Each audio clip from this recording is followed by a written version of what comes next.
नबी पाक सल्लल्लाहु अलैहि वसल्लम दूसरे बच्चों की तरह खेलते तो थे मगर बुतों के करीब कभी नहीं जाते थे। जब बाकी बच्चे बुतों के सामने खेलते, कभी उनकी पूजा की नकल करते तो आप खामोशी से अलग हट जाते। एक दिन बीबी आमिना रहमतुल्लाह अलैहा ने देखा कि कुछ बच्चे काबा के पास खेल रहे हैं और अपने नन्हे हाथों से बुतों को छू रहे हैं, लेकिन मोहम्मद सल्लल्लाहु अलैहि वसल्लम थोड़ी दूर खड़े आसमान की ओर देख रहे थे। बीबी आमिना रहमतुल्लाह अलैहा ने हैरानी से पूछा, बेटा मोहम्मद, तुम उनके साथ क्यों नहीं खेलते? हुजूर सल्लल्लाहु अलैहि वसल्लम ने मासूम अंदाज में जवाब दिया, अम्मा, ये तो पत्थर हैं, न ये सुनते हैं न देखते हैं, मुझे इनमें कुछ भी नजर नहीं आता। यह सुनकर बीबी आमिना रहमतुल्लाह अलैहा की आंखें नम हो गईं। उन्होंने बेटे को सीने से लगाया और उनके दिल में और पुख्ता यकीन बैठ गया कि यह बच्चा अल्लाह की तरफ से भेजी गई खास अमानत है।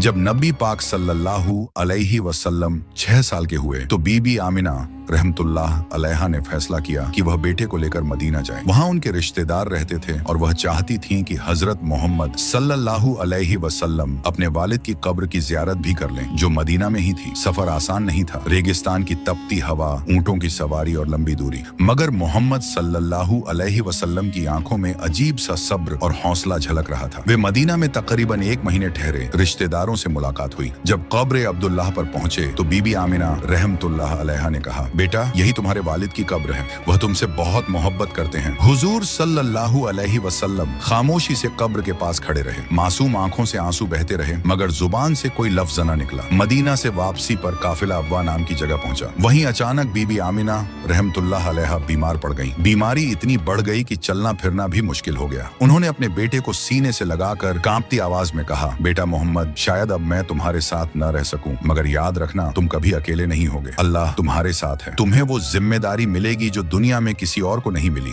6 साल के हुजूर पाक सल्लल्लाहु अलैहि वसल्लम की आंखों से आंसू बह रहे थे, लेकिन चेहरा सुकून में डूबा हुआ था। कुछ ही देर बाद बीबी आमिना रहमतुल्लाह अलैहा की रूह जन्नत की ओर परवाज कर गई। हुजूर सल्लल्लाहु अलैहि वसल्लम की आंखों से आंसू थम नहीं रहे थे। काफिले वालों ने उन्हें वापस मक्का पहुंचाकर दादा हजरत अब्दुल मुत्तलिब के हवाले कर दिया। जब हजरत अब्दुल मुत्तलिब को पता चला कि बहू बीबी आमिना रहमतुल्लाह अलैहा भी दुनिया से रुखसत हो गई हैं, तो उनकी आंखें भी भर आईं। उन्होंने नन्हे मोहम्मद सल्लल्लाहु अलैहि वसल्लम को अपनी गोद में लिया और कहा, बेटा, यह तुम्हारे रब की आजमाइश है, इससे कभी घबराना मत। तुम्हारा दादा जिंदा है और मुझे यकीन है कि तुम्हारा रब हर लम्हा तुम्हारा सहारा बनेगा। इसके बाद हजरत अब्दुल मुत्तलिब ने मोहम्मद सल्लल्लाहु अलैहि वसल्लम को अपनी जान से भी ज्यादा चाहना शुरू कर दिया। आगे की कहानी के लिए पार्ट 7 जरूर देखें।